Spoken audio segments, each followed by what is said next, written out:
好，我是独活男子 Leslie， 欢迎收看我的日本生活记录影片。京都有一个鲜明的古都形象，却有千万种体验的方法。有人喜欢漫步在岚山，感受古代贵族的优雅，也有不少世界遗产的爱好者，在古迹中翻找历史的痕迹。一年高达5000万人次的观光人潮，就有5000万种不同的旅游需求。这些观光客，有些是第一次到京都的新手旅客，也有些是可以在京都倒着走的玩家。分享5条不同感受的旅游路线，涵盖新手到玩家的不同需求。有位在市中心的经典路线，也有远离人潮的秘境行程。希望让喜欢京都的朋友对这座古都有更多观察的视角。现在就一起出发吧！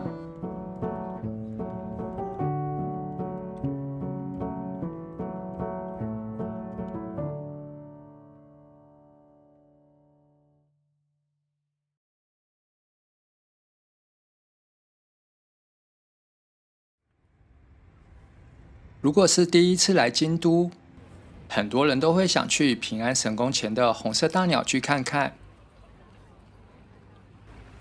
另外，最能代表京都特色的紫园也不能错过。有没有涵盖这2个景点的路线安排呢？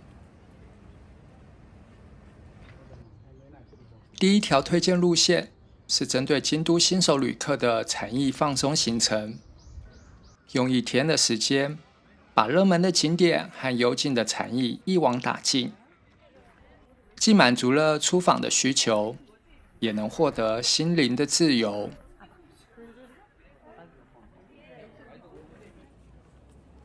这条禅意放松路线，先从平安神宫出发，再沿着神宫道走到青莲院，享受无人打扰的宁静。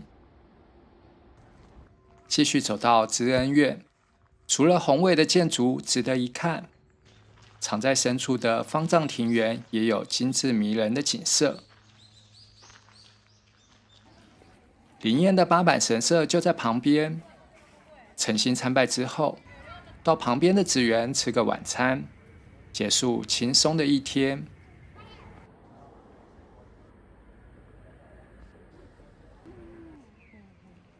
坐地铁东西线到东山站，沿着神宫道往北走一下，就会看到日本最大的红色鸟居。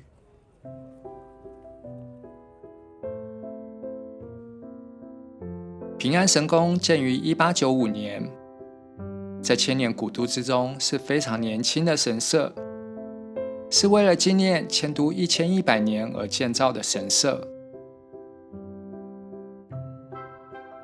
红柱绿瓦的建筑比较少见，参拜后可以到一旁的神院庭园走一圈。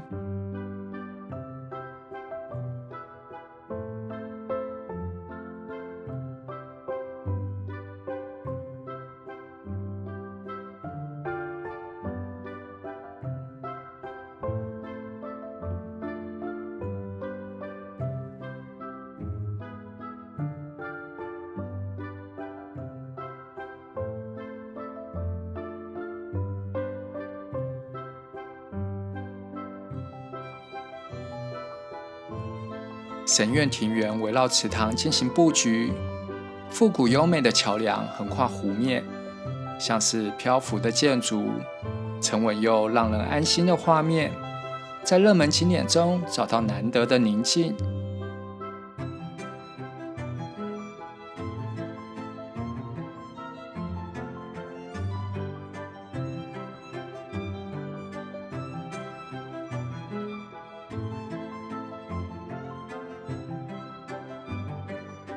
沿着神宫道往南走，会到门基寺院青莲院，这里是我每次来京都必访的幽静寺院。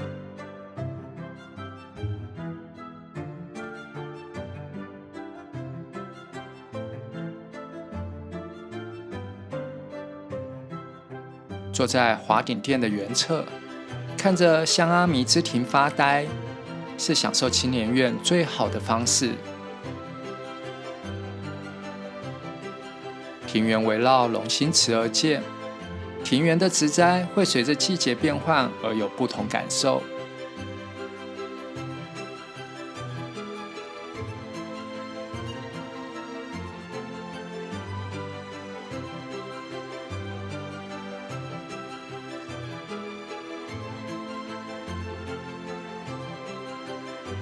青年院有股神奇的魔力，坐在这里放空脑袋，让内心获得无比的平静，好像就有了重启的力量。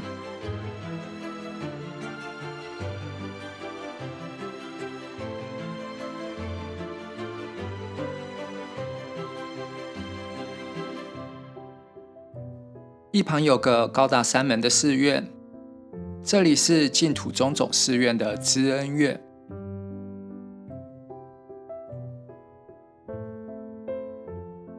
爬上南板的阶梯，会看见德川家光于1639年建造的国家宝藏玉隐堂。占地宽广的建筑，感受古寺的庄严与宏伟。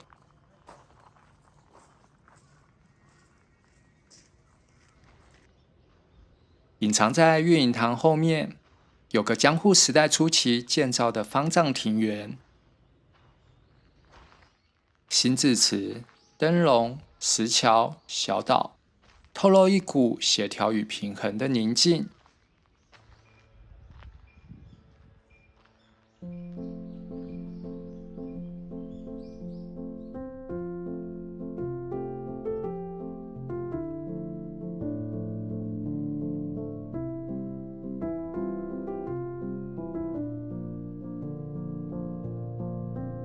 沿着东线会到境内的高点，可以眺望市景，独享宁静与悠闲。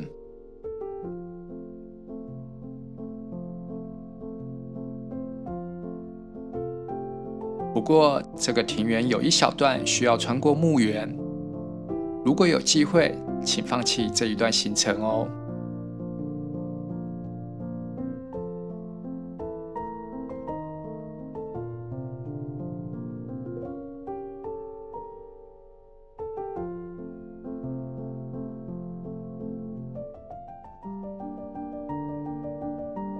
穿过圆山公园，会到八坂神社，这里开始聚集旅游人潮，渐渐回到观光的乐区。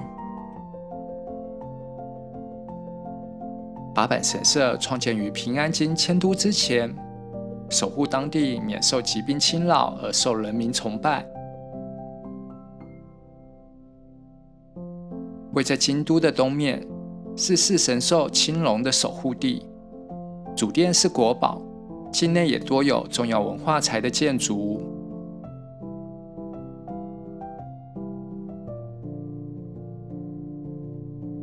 西龙门在1497年重建，面向4条通的醒目位置，是每个来八坂神社的游客必拍的经典画面。八坂神社一旁就是紫园，这里是古时候的花街，也是餐厅聚集的区域。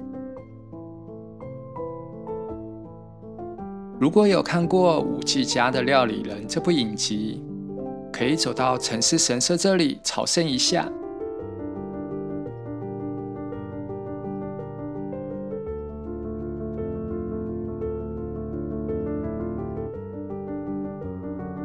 或是再往北边走一点，在宽度不到60公分的一本桥考验勇气。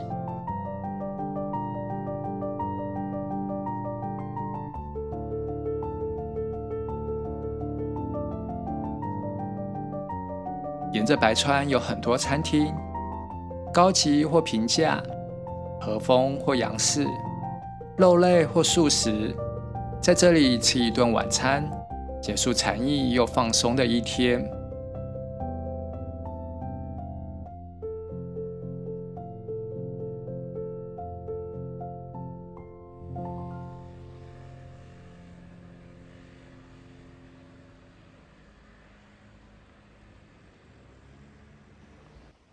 推荐这条路线的理由叫做冲突的美感。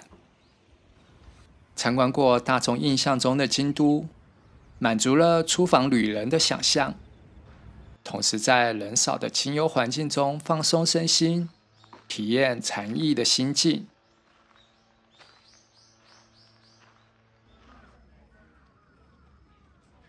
热闹人多的景点与宁静放松的空间交互穿插，身心的感受形成反差，更能对各个景点留下深刻印象，为京都出访创造难忘的回忆。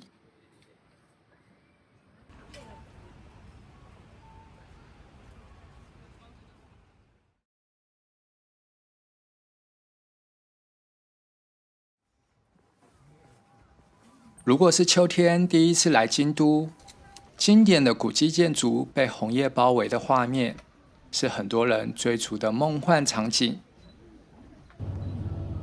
第二条推荐的路线就是坐巴士202，轻松游遍几个经典古迹和红叶绝景，用各种精彩的红色填满京都的回忆。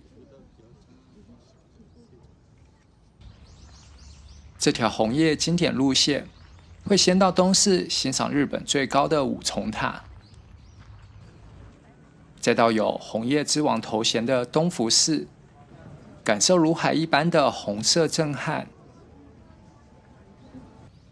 到世界遗产清水寺祈求成功与长寿，最后在二条城欣赏夜间灯光秀，感受古迹的活力，结束极致经典的一天。巴士202坐到东寺南门前或9条大宫站下车，有座划破天际线的五重塔，这里就是东寺。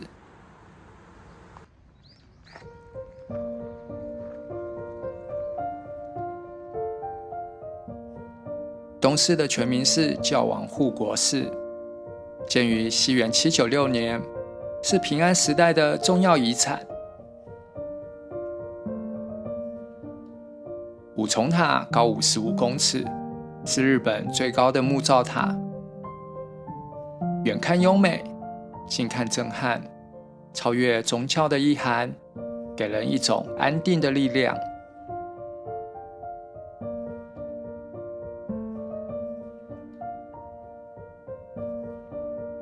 秋天的时候来到东寺，一定不能错过朴丹池水面倒映的五重塔，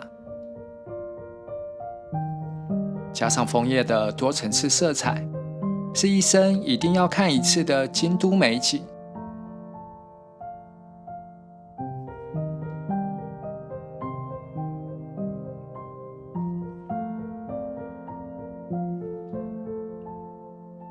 巴士202坐到东福寺站，下车后步行10分钟，就会到枫叶之王东福寺。寺里的卧云桥、通天桥及偃月桥是3大名桥。除了木造桥梁极具特色，桥梁间横跨的溪谷，秋天会变成壮观的红叶海，无愧它王者的头衔。秋天的经典画面就是被红叶包围的通天桥，不论是从下方往上拍，或是站在桥上的俯瞰视角，都很震撼。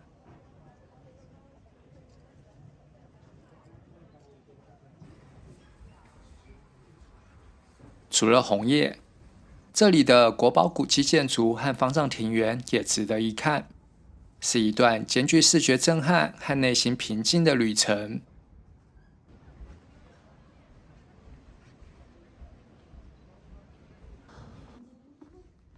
在清水道下车后，步行上坡约20分钟，就会到人气景点清水寺。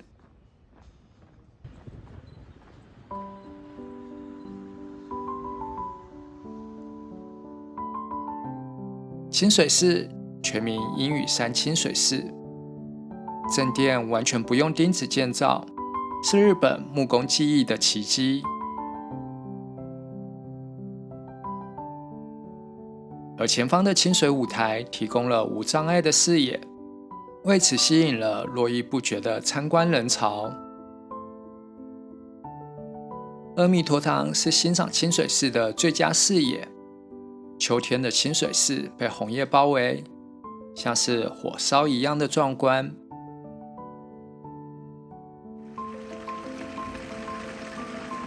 清水寺源自下方的阴雨瀑布，饮用这里的水可以带来健康、长寿和成功，但只能选一个喝，太贪心的话，愿望反而无法实现哦。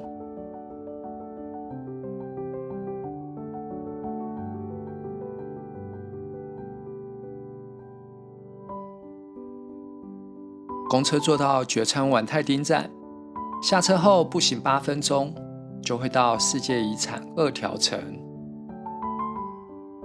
白天参观二条城，可以欣赏建筑的工艺以及内部的华丽装饰，而夜晚则是欣赏灯光创造的意境，走入复古的时光。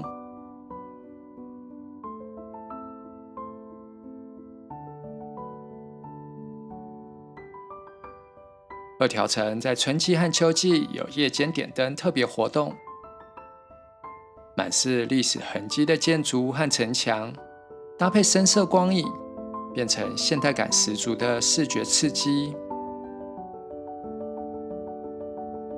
枫红树影打上灯光，为一天的红叶之旅创造另一种欣赏的视角，也让一天的旅程结束在多彩的浪漫之中。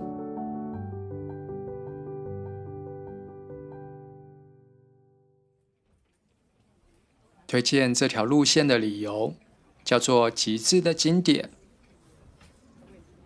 南瓜3个世界遗产和红叶之王的景点，享受世界级的绝景。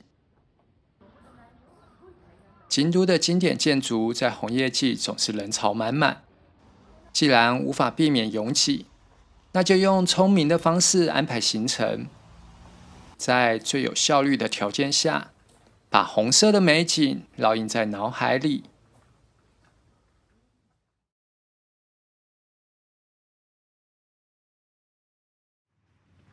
如果去京都超过3次，是不是想尝试一些知名度不高但非常有品质的小众景点呢？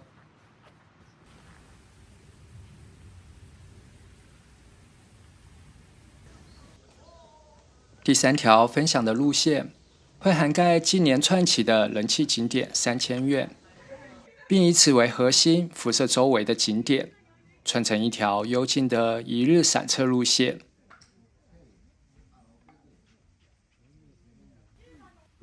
这条路线会先到古之谷阿弥陀寺，在无人的秘境欣赏红叶庭园，走到极光院，还原平家物语的场景，再到3000院，见证红叶与青苔谱写而成的浪漫。坐在宝泉院的榻榻米上，欣赏700年树龄的古树。最后在来迎院，追寻佛教音乐的缘起。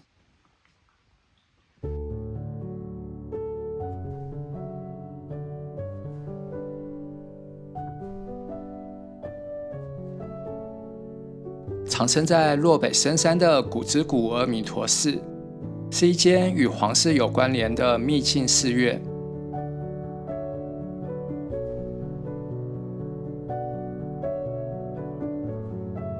这里的红叶很经典，搭配修剪精致的植栽，营造出一种超脱世俗的氛围。主殿里供奉木雕阿弥陀坐像，是重要文化财。可以在榻榻米上休息，看着庭园发呆，或是沿着走廊漫步，在动静不同角度中欣赏有红色装点的精彩。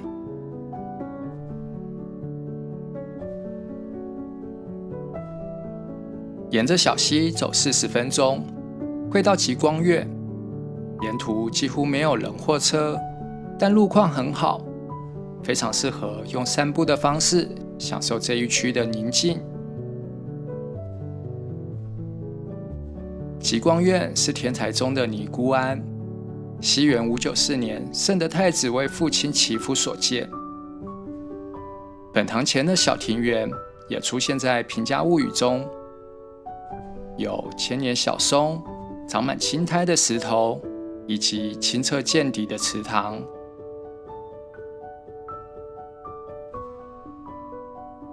规模不大的极光院，虽然没有让人印象深刻的古迹，但庭园里每个元素都站在刚好的位置，变成一种细致与平衡的风格。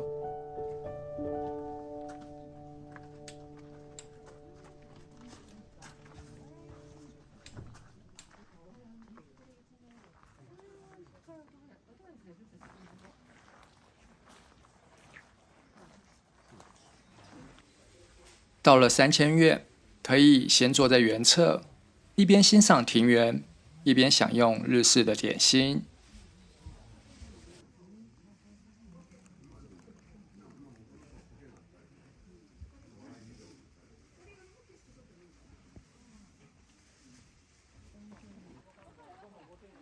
走过往生极乐院，一旁有个叫做有清园的慈泉回游式庭园，名字来自中国的诗句“山水有清音”，是不是很浪漫呢？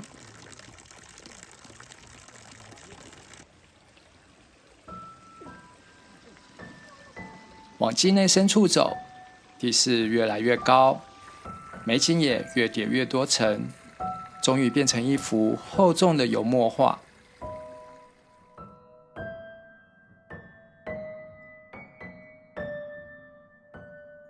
秋天的3000院像是宫崎骏的动画，鲜活地重现在真实的世界中，让人分不清楚现实与梦幻。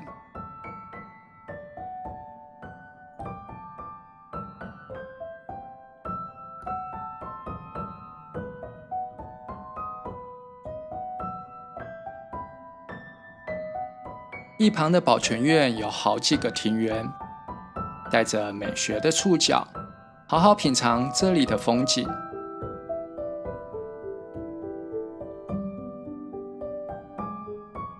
入口的龟鹤蓬莱庭园，池塘是鹤，假山是龟，是个富有吉祥寓意的小庭园。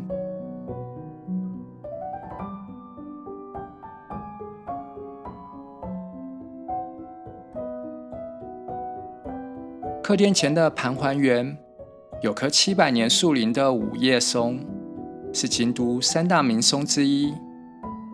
坐在画框前的位置，一如它的名字盘桓一样，让人流连忘返。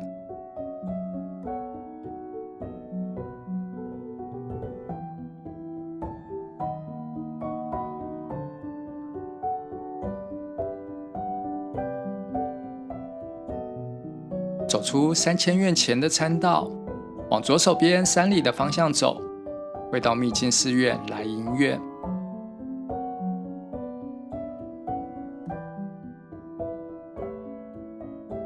来迎院是天台宗寺院，这里和配乐而唱的佛经有很深的渊源，对后来的日本音乐产生很大的影响。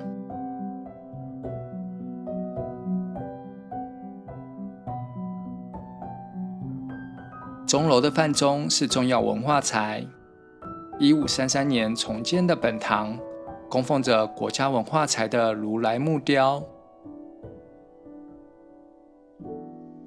这里是3000院一带最后的静谧空间，有种独享宁静的畅快。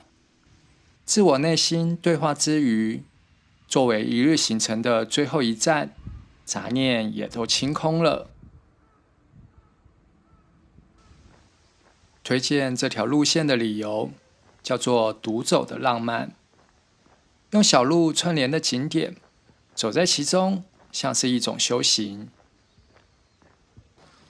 而每个景点又是那么的精彩，内在的沉淀叠加外在的美感刺激，最终成为京都之旅中难忘的时光。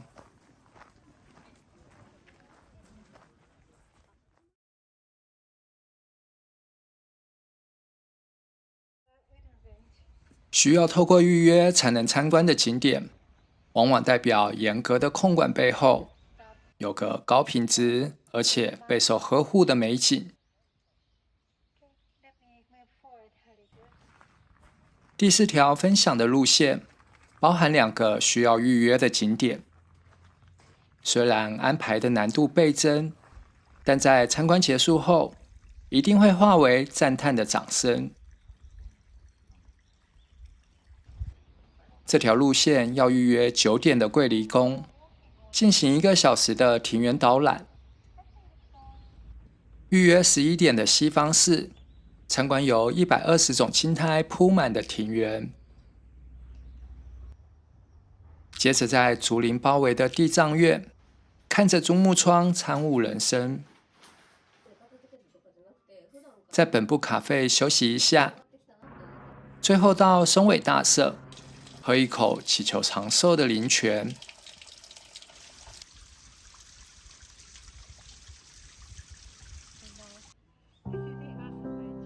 桂离宫是皇家的别墅，庭园围绕一个大池塘而建，是回游式庭园，不同角度有不同的造景及名称。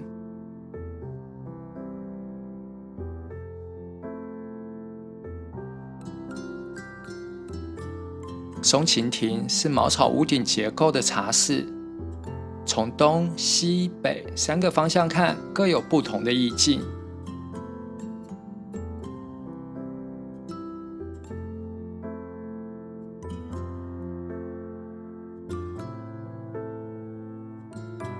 赏花亭是地势最高的地方，还可以看见远方的山，视角非常有层次。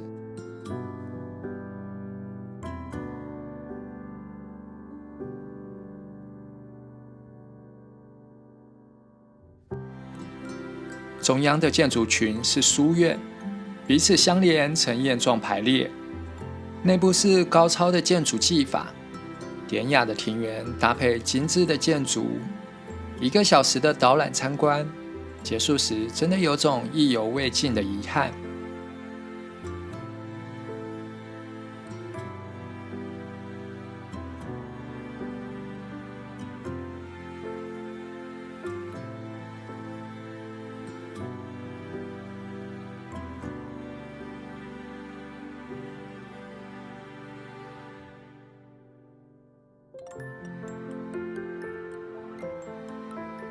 依照预约的时间进入西方寺，先到大雄宝殿抄写经书后，就可以开始庭园的参观行程了。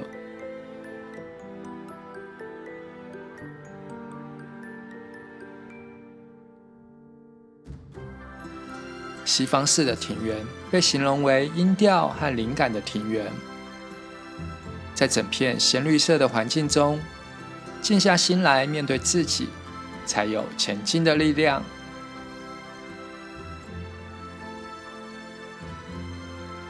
庭园围绕着心形水池，共有120种左右的苔藓，所以又叫做苔寺。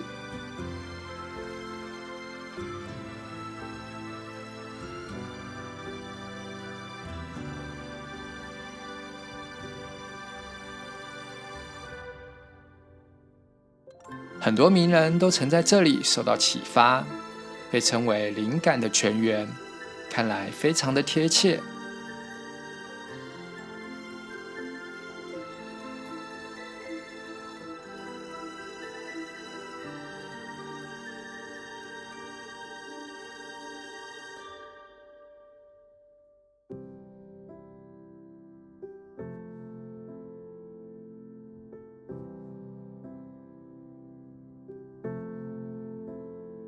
入口的地方种满了竹子，密度不亚于蓝山的竹林，所以地藏院又有竹寺的别称。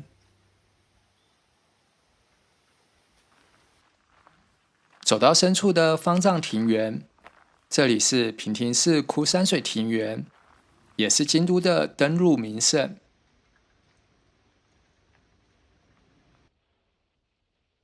16罗汉之庭的草地上散落石块，象征16罗汉，代表正觉智慧。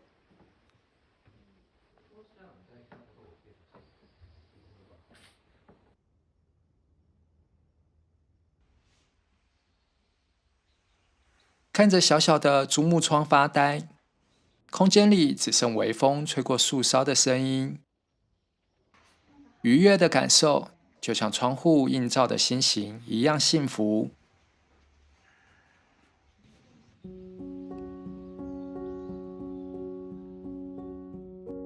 在台式公车站旁，有间由竹建筑改造的咖啡馆——本部咖啡，可以在这里休息一下，感受古典与浪漫。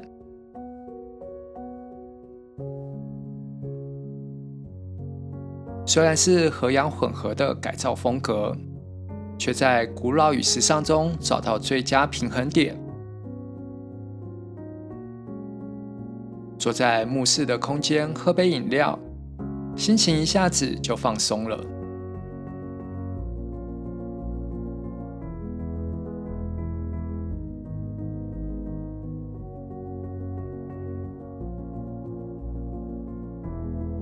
松尾大社即是大山酒神，建于公元701年，是京都最古老的神社之一。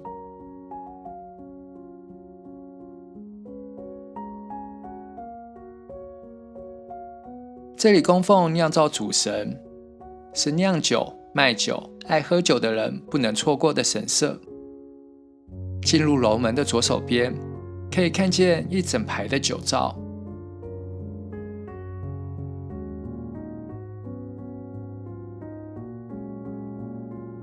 这里的庭园是造景师重生美林的作品，曲水之庭、上古之庭、蓬莱之庭，带有神话的寓意，整个庭园充满了灵气。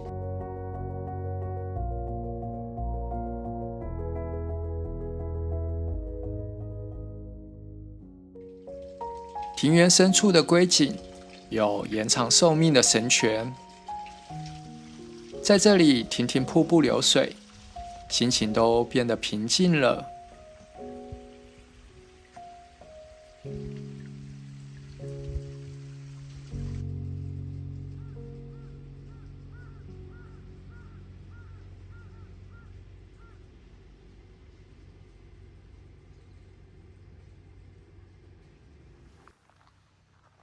推荐这条路线的理由是精致品味的较劲。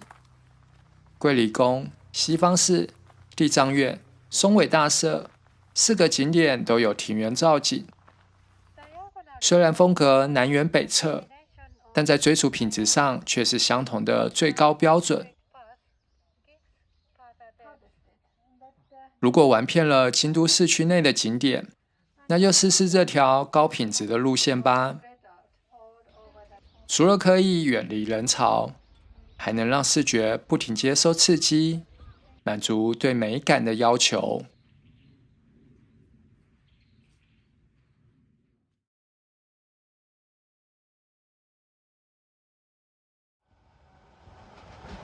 走遍了京都的资深玩家，是不是也会想回归宁静，在无人打扰的环境中，感受京都的古韵呢？最后一条分享的路线，景点的知名度不高，而且散落在民宅中，但不减损它们的高品质，能好好感受流传千古的古都风味。这条路线会先坐瑞山电铁到木野站，在妙满寺的雪之庭启发灵感，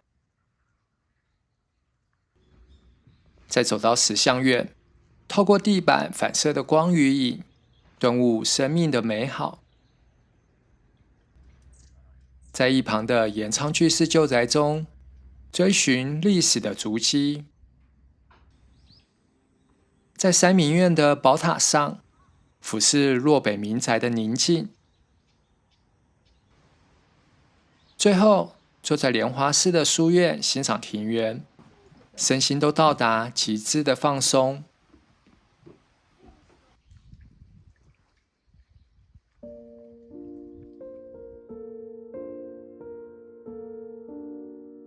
一进妙满寺的寺门，会看到左前方有个高大精致的佛塔，这里其实是舍利塔。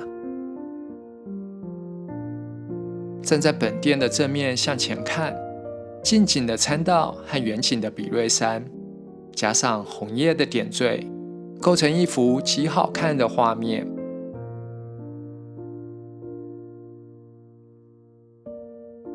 本堂内有座安真清基宗，这座灵宗以能及歌舞伎的演出而广为人知。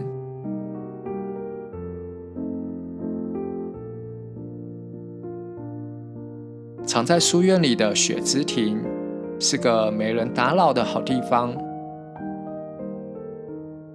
白沙、石块、植栽、假山，构图层次分明，心情一下就平静了。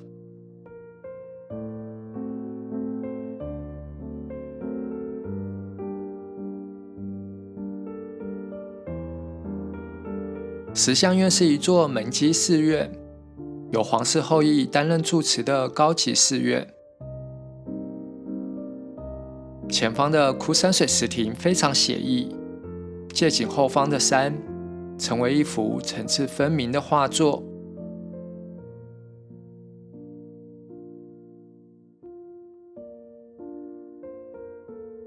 后方还有个精致小巧的庭园，园里爬满绿植，有股生气勃勃的姿态，和刚才的枯山水石亭有着截然不同的风格。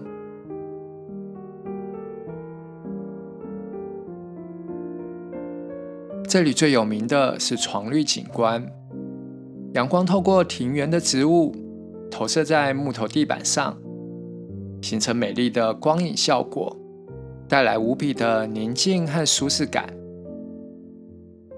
不过这个视角在室内只能看不能拍摄，就等大家亲自来一趟了。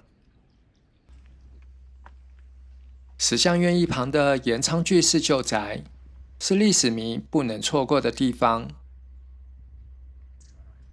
延昌巨士是明治维新的一大推手，即使被放逐，还是很积极的召开会议，连坂本龙马都来过这里。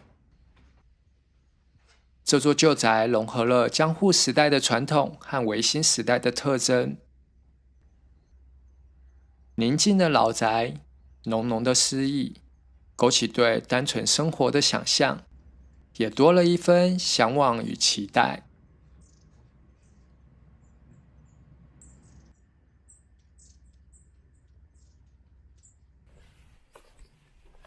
走过连 Google Map 都没有的小路，就会到一间非常年轻的寺院三明院。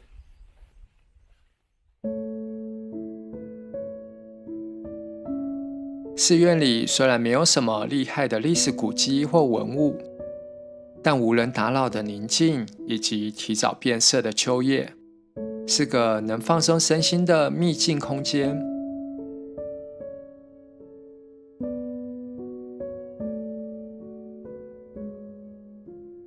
这里地势比较高，可以站在宝塔上俯瞰附近的住宅。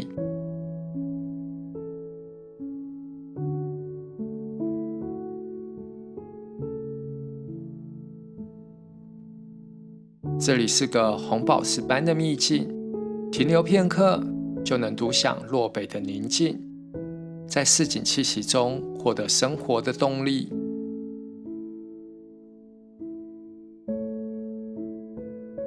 莲华寺位在知名红叶景点琉璃光院附近，却没有人山人海的观光人潮，是个安静小巧的庭园。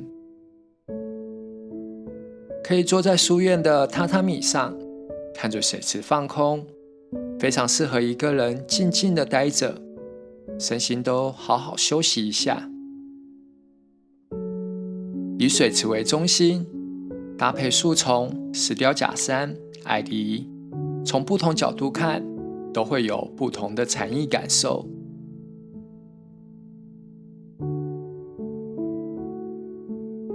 静谧的环境，放松的身心，悠长的古韵是宁静致远的最佳写照。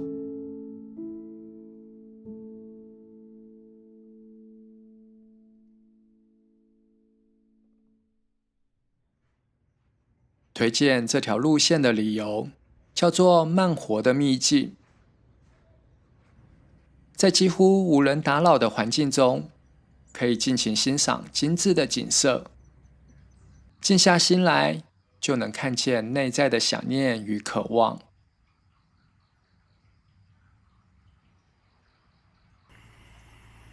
如果想要深入京都的日常，同时感受古老的韵味，可以试试这条洛北民宅秘境路线。漫步游走在巷弄中，最终变成深刻的京都回忆。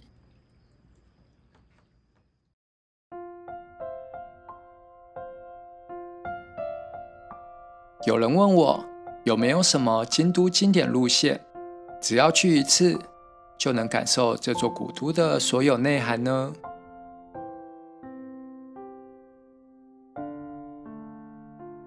京都是一个来几次都不够的城市，同一个景点，即使参观了3次，每次都会听到不同故事，感受不同的风情。而一年有4季，每一季又会有不同的景色，有时让人放空，有时又让人接受满满的视觉刺激。无限的魅力，怎么可能一次就全部打包呢？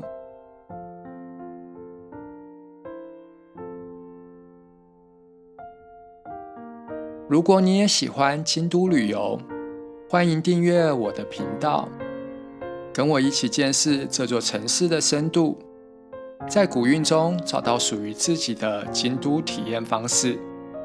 チャンネル登録よろしくね。